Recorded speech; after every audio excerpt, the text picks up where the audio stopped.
इस वर्ष समर्थन मूल्य में 250 रुपए की बढ़ोतरी की गई है। किसानों को प्रति क्विंटल 4,750 रुपए की दर से भुगतान किया जाएगा। राज्यसभा की कार्यवाही आज मूल्य वृद्धि पर विपक्ष के हंगामे के बाद पहले दोपहर 12 बजे तक और फिर 2 बजे तक स्थगित कर दी गई। इससे पहले राज्यसभा ने चीन में विमान दुर्घटना में मरने वालों के सम्मान में मौन रखा। श्री नायडू ने कहा कि दुर्घटना में लोगों की जान जाना काफी दर्दनाक है। राज्यसभा के सभापति एम वेंकैया नायडू ने सदन को संबोधित करते हुए कहा कि विश्व जल दिवस के लिए इस वर्ष संयुक्त राष्ट्र की थीम है भूजल, अदृश्य को दृश्यमान बनाना। काले धन पर कार्रवाई के संबंध में वित्त मंत्रालय ने जानकारी दी है कि 31 दिसंबर 2021 तक 586 मामलों में नोटिस जारी किए गए हैं। ये मामले कुल 39,620 करोड़ रुपए के हैं। राज्यसभा में लिखित जवाब में बताया गया है कि वित्त वर्ष 2012-13 से जनवरी 2022 तक इनकम टैक्स विभाग की कार्रवाई के बाद 9,867.04 करोड़ रुपए की संपत्ति जब्त की गई है। वहीं ईडी ने पीएमएलए कानून के अंतर्गत 2012 से 31 मार्च 2021 तक 86,666 करोड़ रुपए की संपत्ति कुर्क की है। इधर झारखंड विधानसभा के बजट सत्र की कार्यवाही आज 1 घंटे पहले शुरू हुई।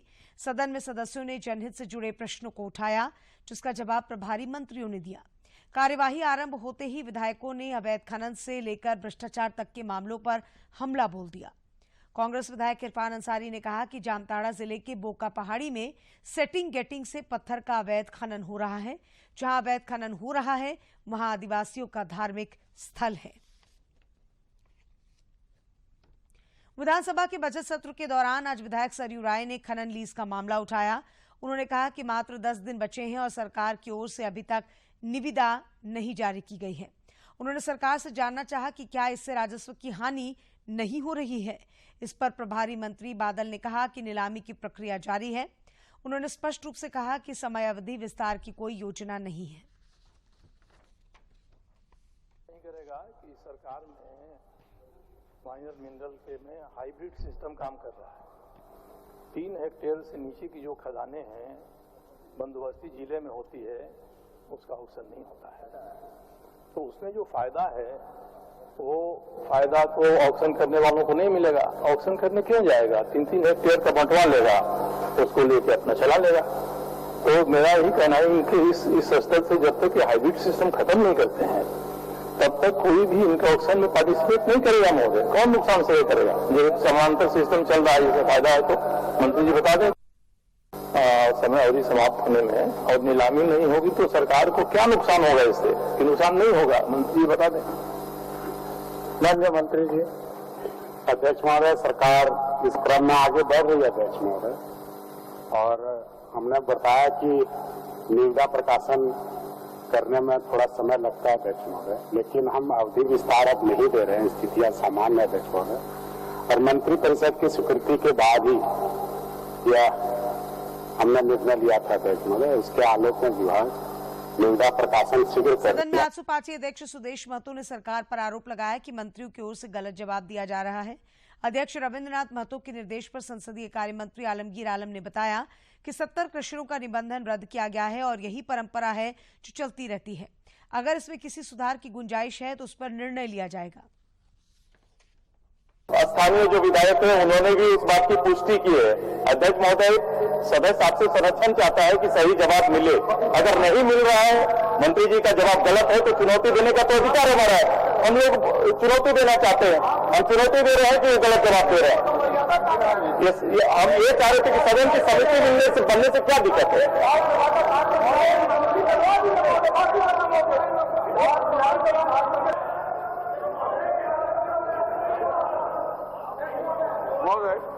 जी, आप कुछ संसदीय कार्य मंत्री कुछ बोल रहे हैं। जो माननीय सदस्य का रद्द कर दिया गया, 70 क्रशर जो है जो इसको रद्द कर दिया गया है, बाद में 23 क्रशर को खोल दिया गया। तो ये तो परंपरा, ये तो हमेशा चलता है। अगर कोई कमियां त्रुटियां अगर उसको सुधार कर दिया जाता है तो फिर रिस्टोर होता है। दुनिया में है। अगर किसी सभा का कार्रवाई खनन लीज मुद्दे पर चर्चा में भाग लेते हुए विधायक कुमार जयमंगल ने जिले के उपायुक्त, एसपी और थानेदार की कार्यशैली पर सवाल उठाए। कर रहा हूं, आसन को ये तय करना चाहिए अध्यक्ष महोदय।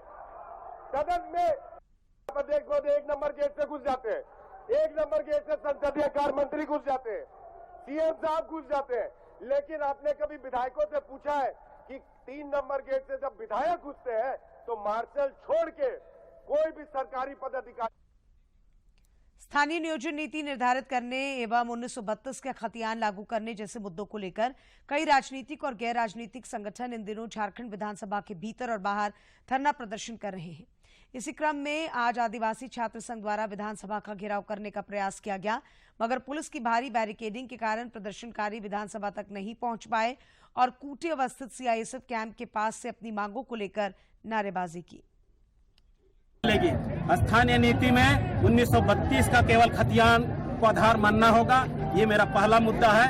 और हमारे आदिवासी का एकीकृत बिहार से ही हमको 2 लाख वैकल्पिक की नियुक्ति है और वो केवल हमारे आदिवासियों का रिजर्व पोस्ट है। इसको झारखंड सरकार हमेशा टालते हमारे छात्रों को उम्र सीमा को बढ़ाते जा रही है। इसके लिए 2 लाख वैकल्पिक की नियुक्ति है। और अब बात कोरोना की। देश भर में कोरोना के दैनिक और सक्रिय मामलों में लगातार कमी हो रही है। देश में पिछले 24 घंटों के दौरान कोरोना के 1581 नए मामलों की पुष्टि हुई है, जबकि इस दौरान 2741 संक्रमित स्वस्थ भी हुए हैं। देश में फिलहाल कोविड के 23,913 सक्रिय मामले शेष हैं। इधर झारखंड में भी कोरोना का प्रभाव लगातार घटता जा रहा है। पिछले 24 घंटों के दौरान कोविड के 13 नए संक्रमितों की पहचान की गई, जबकि इस दौरान 28 संक्रमित स्वस्थ भी हुए। स्वास्थ्य विभाग की ओर से जारी आंकड़ों के मुताबिक राज्य में कोविड के 119 मामले सक्रिय हैं। देश में कोविड के खिलाफ जारी जंग में टीकाकरण अभियान तेज गति से जारी है। राष्ट्रीय कोविड टीकाकरण अभियान के अंतर्गत देश में अब तक 181 करोड़ 56 लाख 1 हजार से अधिक टीके लगाए जा चुके हैं। बहुचर्चित चिरुजी गोलीकांड मामले में आज रांची सिविल कोर्ट ने पूर्व मंत्री योगेंद्र साव और उनकी पत्नी सह पूर्व विधायक निर्मला देवी को दोषी करार दिया है। अदालत ने साक्ष्य के अभाव में योगेंद्र साव और निर्मला देवी के पुत्र अंकित राज को बरी कर दिया। अब अदालत में सजा के बिंदुओं पर सुनवाई होगी।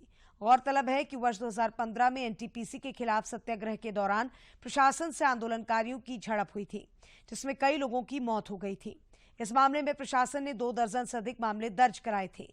आंदोलनकारियों ने खनन कार्य में लगी मशीनों को रोक दिया, जिसके बाद बड़कागांव की तत्कालीन विधायक निर्मला देवी को गिरफ्तार कर लिया गया था, जिसके बाद पुलिस पर गुस्साए ग्रामीणों ने पथराव शुरू कर दिया। इसी बीच गांव वाले निर्मला देवी को पुलिस हिरासत से छुड़ा कर ले गए। पुलिस ने भीड़ पर लाठीचार्ज कर दी और बाद में पुलिस ने फायरिंग की, जिसमें कई ग्रामीणों की मौत भी हो गई। समाचारों का सिलसिला जारी रहेगा, लेकिन इस विराम के बाद।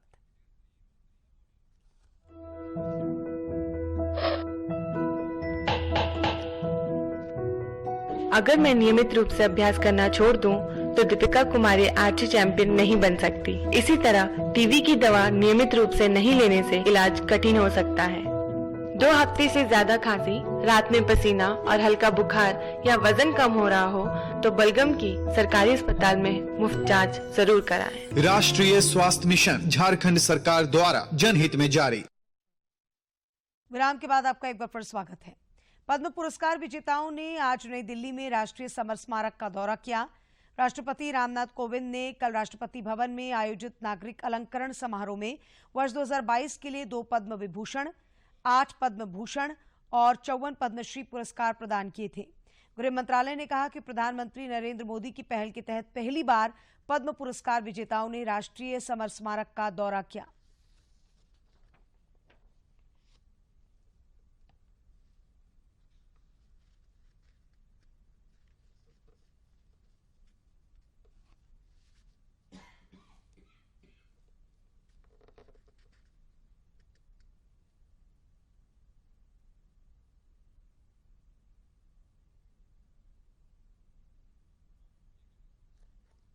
झारखंड उच्च न्यायालय ने ई फाइलिंग की पुरानी पद्धति को पुनः बहाल कर दिया है।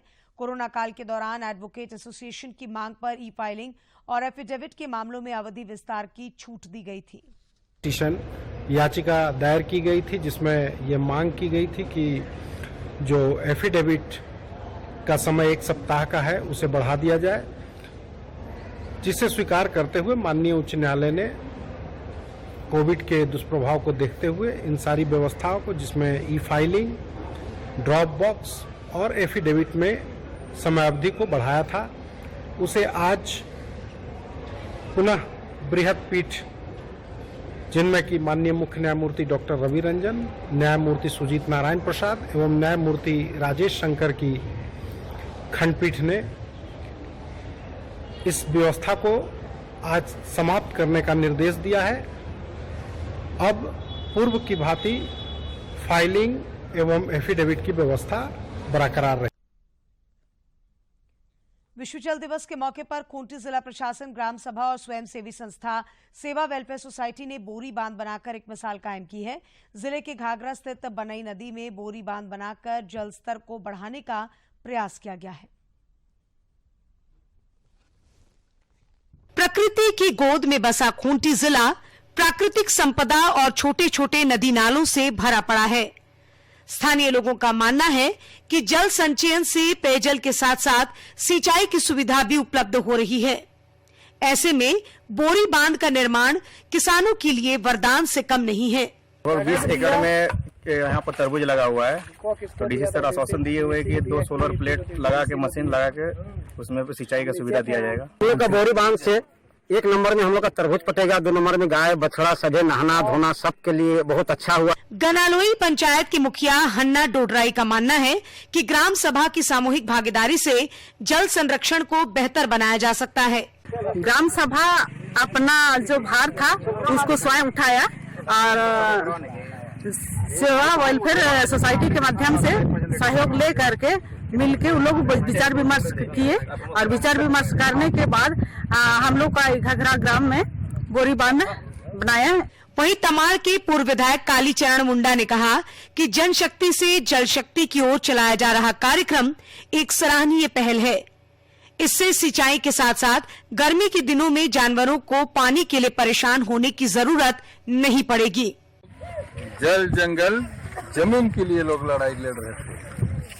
बनई नदी में जल सूख गया था, सूख रहा था, लेकिन कल्याण वेलफेयर सोसाइटी ने सेवा वेलफेयर सोसाइटी। खूंटी के उपायुक्त शशि रंजन ने कहा कि जल स्तर को बढ़ाने में बोरी बांध योजना बेहतर उदाहरण है। उन्होंने बताया कि अब तक 171 माइक्रो बोरी बांध बनाए गए हैं। आने वाले समय में, और आपको बता दें कि जिस तरह लास्ट टाइम चेक डैम बनाया गया था, तो दूसरी जगह के दूसरे क्षेत्र के लोगों ने भी इंस्पायर होकर अपने यहाँ चेक डैम काफी बनवाया था, काफी बोरा बांध टाइप का। तो हम लोग का जो भी जरूरत पड़ेगा, जो भी हेल्प पड़ेगा, हम लोग देने के लिए तैयार है। विश्व जल दिवस के अवसर पर खूंटी जिला प्रशासन, स्वयंसेवी संस्था और ग्राम सभा की सामूहिक भागीदारी ये दर्शाती है कि सचमुच जल है तो कल है। खूंटी से ज्योत्सना शीला डांग की रिपोर्ट। जल संरक्षण की दिशा में रांची स्थित हरमू कॉलोनी के लोगों की पहल ने एक मिसाल कायम की है। हरमू हाउसिंग कॉलोनी स्थित बी टाइप मोहल्ले में कुल 40 घर हैं, जहां आज के दिन में हर घर में वाटर हार्वेस्टिंग सिस्टम बना हुआ है। ड्राई जोन एरिया होने के कारण यहां गर्मी के दिनों में बोरिंग और कुओं में पानी सूख जाया करता था, मगर वाटर हार्वेस्टिंग सिस्टम बन जाने से अब बोरिंग और कुआं ड्राई नहीं होता है।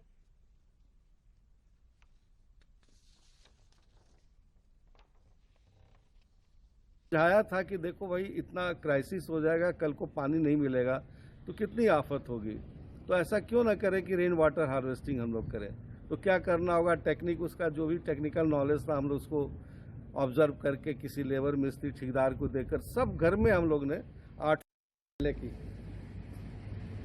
मोहल्ले की खासियत ये है कि हम लोग सब मिलके तो रहते ही हैं, एक दूसरे की प्रॉब्लम सुनते हैं, मतलब प्रॉब्लम का समाधान करने की भी कोशिश करते हैं। और मेन यहाँ मुश्किल था, पानी की बहुत समस्या थी हरमू में, तो हमें यहाँ 40 में से हम समझते हैं 1-2 छोड़ करके, नहीं तो सब में लग गया है। इससे क्या फायदा हो रहा है? फायदा हो रहा है ये जो कि आप यही देखिए सामने में 3 बार बोरिंग करवाए हैं इसमें, और जब से वाटर हार्वेस्टिंग हुआ है तब से रीबोरिंग की अब जरूरत नहीं हो रही है।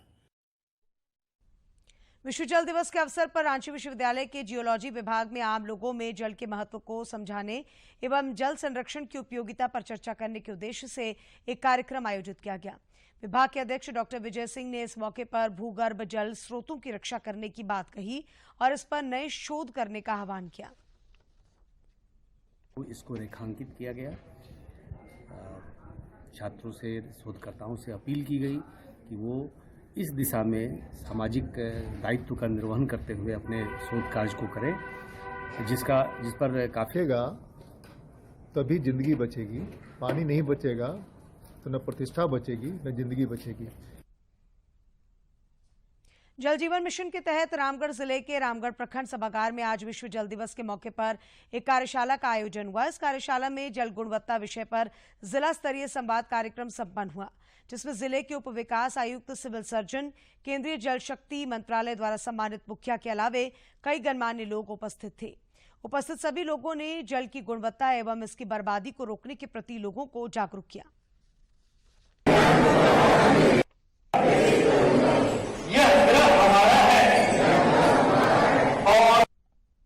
पानी मिल सके, स्वच्छ पानी अगर पिएंगे तभी वो सभी लोग स्वच्छ रहेंगे। साथ ही साथ एक अन्य जो था कि हम लोगों को वाटर कंजर्वेशन के लिए हम लोगों ने विशेष रूप से इस पर आज विश्व जल दिवस के अवसर पर रामगढ़ जिला प्रशासन की ओर से पूरा जिला स्तरीय कार्यशाला का आयोजन किया गया था, ताकि लोगों में जल के प्रति, जल संरक्षण के प्रति और जल का जो बर्बादी लोग करते हैं उसके प्रति जागरूकता फैले। जल ही जीवन है और प्रदूषित जल से 80% बीमारियों का जन्म होता है, इसलिए हर क्षेत्र में वाटर क्वालिटी की जांच होनी चाहिए। झारखंड के ग्रामीण क्षेत्रों में जल सहिया प्रत्येक क्षेत्र में बेहतर सेवा प्रदान कर रही हैं। आम लोगों से कम्युनिकेशन कर प्रदूषित जल के निराकरण की दिशा में जल सहियाओं ने बेहतरीन काम किया है, इसलिए जल सहिया ग्रामीण क्षेत्र की रीढ़ है। ये बातें स्वच्छ भारत मिशन के निदेशक नेहा अरोड़ा ने कांके रोड स्थित विश्वा सभागार में जल जीवन मिशन के तहत विश्व जल दिवस 2022 के अवसर पर जल गुणवत्ता विषय पर राज्य स्तरीय संवाद कार्यक्रम में कही। राज्य स्तरीय संवाद कार्यक्रम में राज्य के विभिन्न जिलों से आई जल सहिया को उत्कृष्ट कार्यों के लिए प्रशस्ति पत्र और शॉल देकर सम्मानित किया गया। इधर बोकारो स्थित समाहरणालय सभागार में उपायुक्त कुलदीप चौधरी की अध्यक्षता में विश्व जल दिवस पर जिला स्तरीय संवाद कार्यशाला का आयोजन किया गया। अपने संबोधन में जिला जल एवं स्वच्छता समिति के अध्यक्ष सह उपायुक्त श्री कुलदीप चौधरी ने कहा कि पानी की कमी से होने वाली परेशानियों और पानी के बचाव को लेकर लोगों को जागरूक करने के लिए संयुक्त राष्ट्र ने विश्व जल दिवस की शुरुआत की थी। हर साल संयुक्त राष्ट्र की ओर से विश्व जल दिवस को मनाने के लिए एक थीम तय की जाती है। इस बार की theme ground water making the invisible to visible है। और अब बात मौसम की। राजधानी रांची समेत राज्य के कई हिस्सों में मौसम बदलने लगा है। मौसम विज्ञान केंद्र रांची के अनुसार म्यांमार में कम दबाव का क्षेत्र बनने के कारण झारखंड में आसमान में बादल छाए हैं। अगले 2-3 दिनों तक आसमान में बादल छाए रहने की संभावना जताई गई है। इससे लोगों को गर्मी से थोड़ी राहत मिलेगी। 25 मार्च से राज्य में आसमान साफ होगा और अधिकतम तापमान में बढ़ोतरी दर्ज की जाएगी। दूरदर्शन झारखंड पर पल पल की खबरों से जुड़े रहने के लिए आप हमारे social media platform Twitter, Facebook और यूट्यूब से जुड़ सकते हैं, क्योंकि खबरों से जितना बाखबर रहना जरूरी है, उससे ज्यादा जरूरी है सटीक, संतुलित और निष्पक्ष समाचार। हमारा ट्विटर हैंडल है DD न्यूज झारखंड और फेसबुक पेज है RNUDDK। आप हमें YouTube channel Jharkhand DD news पर भी देख और सुन सकते हैं। और अब कुछ खबरें राज्य के विभिन्न जिलों से।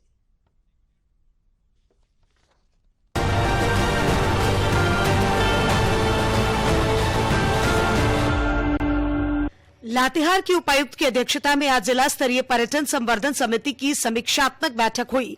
इसमें विभिन्न मुद्दों को लेकर उपायुक्त ने अधिकारियों को निर्देश दिए।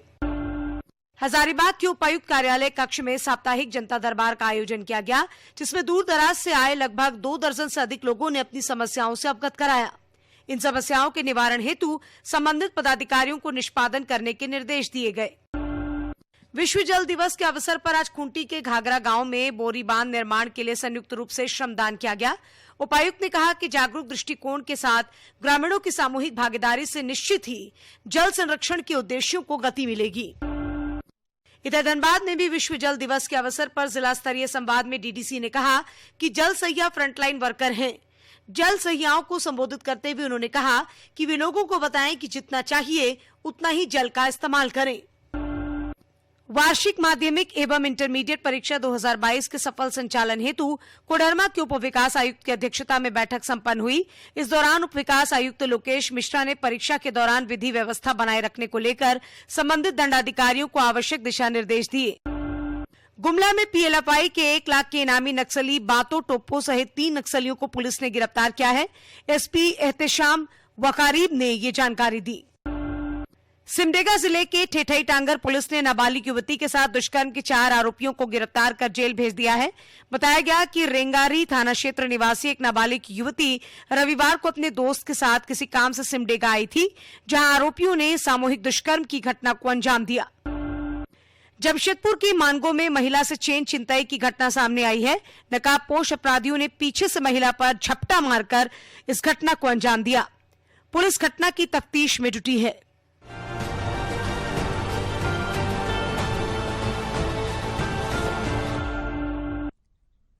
प्रधानमंत्री नरेंद्र मोदी 27 मार्च को सुबह 11 बजे आकाशवाणी पर मन की बात कार्यक्रम में देश विदेश के लोगों से अपने विचार साझा करेंगे। लोग नमो ऐप या माई गव ओपन फोरम में अपने विचार 24 मार्च तक साझा कर सकते हैं। मन की बात है जन जन की, संघर्षों के कुछ किस्से, कहानी कुछ सफलताओं की, अनकही विरासत की, उम्मीदें नए भारत की। महीने के आखिरी रविवार का रहता है इंतजार। मलयाचल के आंचल से विंध्याचल के आंगन तक, ब्रह्मपुत्र के घाट से हिमालय के विस्तार तक होती है मन की बात प्रधानमंत्री के साथ। तो सुनिए इस महीने 27 मार्च सुबह 11 बजे मन की बात आकाशवाणी और दूरदर्शन के सभी चैनलों पर। मन की बात के प्रादेशिक भाषाओं में अनुवाद का पुनः प्रसारण आप सुन सकते हैं रात 8 बजे आकाशवाणी और दूरदर्शन के सभी प्रादेशिक चैनलों पर। तो याद रखें, रविवार 27 मार्च सुबह 11 बजे मन की बात। हमेशा से बांस और उससे बने सामान हमारी परंपरा और दैनिक जीवन का अहम हिस्सा रहे हैं। आज झारखंड की बांस की कला देश और दुनिया में अपना जादू बिखेर रही है। बांस की तितलियों पर अपने हाथों के हुनर का जादू बिखेर रहे ये लोग किसी सुदूरवर्ती गांव के नहीं हैं, बल्कि ये राजधानी रांची के रिहायशी इलाके बरियातू के एक मोहल्ले के हैं। इनके हाथों की कला की खुशबू तो अब विदेशों तक फैलने लगी है। कभी डाला टोकरी और सूप जैसी घरेलू जरूरत की चीजें बनाने वाले ये हाथ अब बांसों से सुंदर कलाकृतियां बनाने लगे हैं, जिसकी देश और देश के बाहर भी जबरदस्त मांग है। पहले जो बनता था, टोकरी बनता था, सूप बनता था, तो वो तो मतलब सीजन के हिसाब से ही चलता था, अन सीजन में तो चलता नहीं था और उसका रेट भी कम था। इसके बाद हम लोग को ट्रेनिंग दिया गया, इसके बाद हम लोग सीखे, इसके बाद इस काम कर रहे हैं। इनके हाथों बने बांस के सामानों की जब देश और दुनिया में कद्र होती है तो इन्हें अपनी कला पर काफी फक्र होता है। यही नहीं, ये इनकी आय का एक बेहतरीन जरिया भी साबित हुआ है। कुछ दिन लगा सीखने में, उसके बाद सीखते सीखते सीख भी गए और अच्छा भी लग रहा है कि हाँ एक हाथ का कला होना चाहिए और उससे ज़्यादा खुशी मिलती है कि सीख गए हैं। एक दूसरे जो खरीद रहा है वो भी बोल रहा है बहुत अच्छा लग रहा है। हम लोग को भी अंदर से अच्छा फीलिंग आ रहा है कि हम लोग एक हुनर सीखे हैं। इससे जुड़ी महिलाओं को इस काम में मजा आने लगा है। घर का चौका बर्तन से फुर्सत मिलते ही ये इसमें जुट जाती हैं। ये सब देख के तो मेरा भी इच्छा हुआ कि हम भी सीखें। मेरे पास भी खाली टाइम रहता था हस्बैंड ऑफिस जाने के बाद, तो उस टाइम में हम आके कुछ भी सीखें। उसके बाद अब करते भी हैं, जो भी टाइम मिलता है आके करते हैं। भारतीय सामाजिक परंपराओं में बांस की एक खास जगह है। मनुष्य के जन्म से लेकर मृत्यु तक होने वाले संस्कारों में बांस की उपयोगिता है। अब यही बांस इनके मान, सम्मान और वजूद की पहचान बन रहे हैं। रांची से अवधेश गौतम की रिपोर्ट। आजादी के सफर के आज की कड़ी में देखते हैं क्या था क्रिप्स मिशन और ये कब भारत आया था।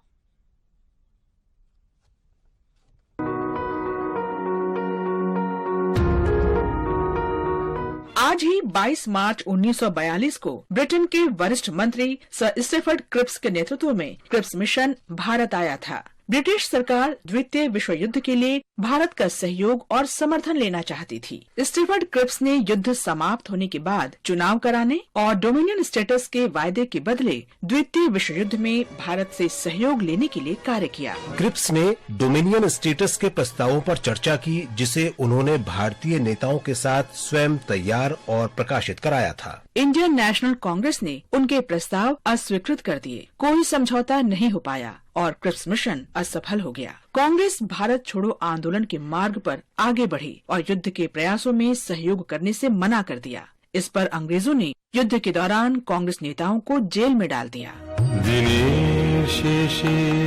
आज हम महान स्वाधीनता सेनानी मास्टर दा सूर्यसेन को भी याद कर रहे हैं। सूर्यसेन का जन्म 22 मार्च 1894 को बंगाल के चटगांव में हुआ था, जो अब बांग्लादेश में है। वे विशेष रूप से 1930 में चटगांव मालखाने पर छापेमारी का नेतृत्व करने के लिए जाने जाते हैं। सूर्यसेन समाज में प्रचलित संकीर्ण विचारों से परे थे। उन्होंने अपनी रेवोल्यूशनरी आर्मी में महिलाओं को प्रमुख स्थान दिया था। उन्होंने कहा था कि मुझे आश्चर्य है कि देश की स्वतंत्रता की लड़ाई के लिए पुरुषों और महिलाओं के बीच कोई भेदभाव क्यों होना चाहिए। अगर भाई अपनी मातृभूमि के लिए कुछ महसूस कर सकते हैं और उसके लिए संघर्ष कर सकते हैं, तो बहनें क्यों नहीं। और अंत में मुख्य समाचार एक बार फिर। प्रधानमंत्री नरेंद्र मोदी की अध्यक्षता में केंद्रीय मंत्रिपरिषद की बैठक संपन्न। जूट किसानों को मिली सौगात। वर्ष 2022-23 के लिए न्यूनतम समर्थन मूल्य में 250 रुपए की बढ़ोतरी। झारखंड विधानसभा में प्रभारी मंत्री ने की घोषणा, खनन पट्टा का नहीं होगा विस्तार। पर्यटन विभाग की अनुदान मांग ध्वनि मत से पारित।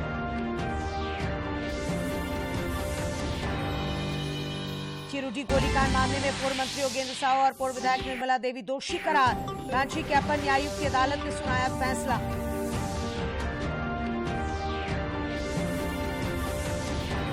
और विश्व जल शक्ति दिवस के अवसर पर जल संरक्षण को लेकर राज्य भर में कई कार्यक्रम आयोजित। उत्कृष्ट कार्य करने वाली जल सहियाओं को किया गया सम्मानित।